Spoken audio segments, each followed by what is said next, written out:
Welcome to another year of information. To kick off this new year, let's talk about Komodo dragons. So let's get to know them a little bit more. Komodo dragons are the largest lizard on the planet, and they're endangered on the IUCN Red List. They're endemic to Indonesia, which means they're native only to Indonesia. And although they're an apex predator, they do have a relatively low bite force. But one thing that still stands, a lot of people don't know if they're venomous or not. So let's talk about it. In this video, I'm going to address the Komodo dragon's bacteria, bite force, venom, and teeth to see whether or not it is actually venomous. Bacteria. As I said before, Komodo dragons do have a relatively low bite force. If they're able to kill large prey like buffalo, it's very clear there's something else there, because the bite force alone would not be able to sustain this diet. For a long time, we thought that bacteria was actually the lethal component of Komodo dragons. A lot of the Komodo dragons' prey items were found infected, and this made us think that their killing strategy was the bacteria in their saliva. However, we know there are any bacterium that was common in the infected individuals and the Komodo dragon's saliva. And there is always a chance of a bite getting infected, it's never 0%. However, we now know that there is not one specific pathogen in common with the infected individuals and a Komodo dragon's saliva. So it could just be bacteria. Bite force. Again, a Komodo dragon's bite force is so much lower than what we first initially thought. And considering they eat large prey items, it's a shock to how low it actually is. But biting their prey is not the only strategy they use. The tail. They actually use the tail, and they use this strong, heavy tail to kind of shock prey items. But not only this, they actually do have specialised teeth called zymphonodes. I probably said that wrong and I do apologise. These zymphonodes allow the lizard to penetrate the soft tissue of the prey. And if the Komodos are venomous, this would allow good excretion of venom into the individual. Now what we've all been waiting for. Venom.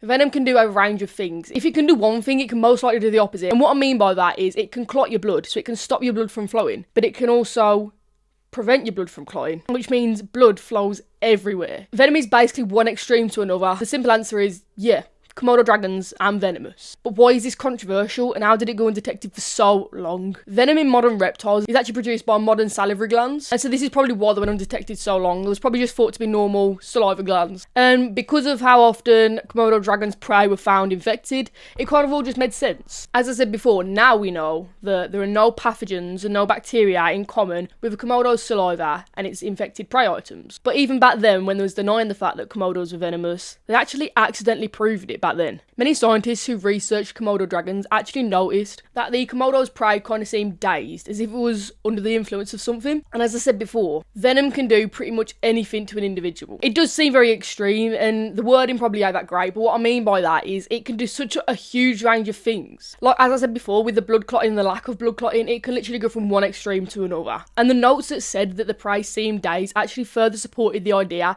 that Komodos are venomous. And there actually have been notes and cases of Komodo dragons biting something, whether it be a human or a prey item, and there is heavy, intense bleeding. And as I've said, the lack of blood clotting is actually an effect of some types of venom. I am a scientist, but you can read about what venom does. Woo! So we know that the Komodo dragon's venom can actually lower blood pressure and prevent blood clotting. There are many cases when Komodo dragons' prey either faint, collapse, show signs of cramping, low blood pressure, and even in some cases become immobile because of the toxins in the venom. We can clearly see that although saliva probably does play a part, venom is very clearly the lethal allele here. Also, for any scientists who are for them some reason watching this, these are some of the toxins that have been found in Komodo dragons.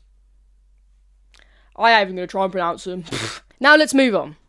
Teeth. Komodo dragons actually have really cool teeth. The teeth are serrated, and there's a very clear presence of orange. This is actually iron, and this is to keep the teeth serrated and sharp, which allow them to carry on killing the prey. The serrated teeth actually allow them to hold on and rip into flesh very efficiently. And so the serrated edges and the iron that stops the serrated edges from wearing down, they're pretty much unstoppable. But also, the fact that the teeth are so sharp, and the zymphonodes, I said before, the specialised teeth, I still don't know how to say that word, I do apologise. It would actually be very efficient for venom delivery. In venomous individuals, venom actually has to be penetrated into the bloodstream. You could swallow venom, and I don't recommend it. When it's in your bloodstream, that's when it is harmful. Let's just wrap this up. Yes, Komodo dragons are venomous. The specialised teeth are actually crucial when it comes to depositing venom into a prey's bloodstream. The modified salivary glands in reptiles proved to contain venom and toxins. As I said before, the idea that bacteria don't actually play a role is incredibly inaccurate, as the presence of both most likely contributes to the predation of prey. Something that I really mentioned is the fact that a lot of people don't actually agree with this. Some scientists don't agree with it, but the people who don't agree with it are denying hard evidence and hard facts. Dr. Brian Fry actually released this evidence in 2009. So if you think about it, that is still somewhat recently, and some scientists are just having a hard time coming to the conclusion that the previous work It is scientifically correct. Overall, Komodo dragons are extremely complex animals, and we could do with some more research on them. I'm proud of this video. Very proud. Thank you so much for watching. More videos will be out soon. I hope everyone had a good Christmas, and I hope this new year goes exactly how you want it to. Lord knows I'm hoping it does. Bye! Ooh. I don't know if that worked.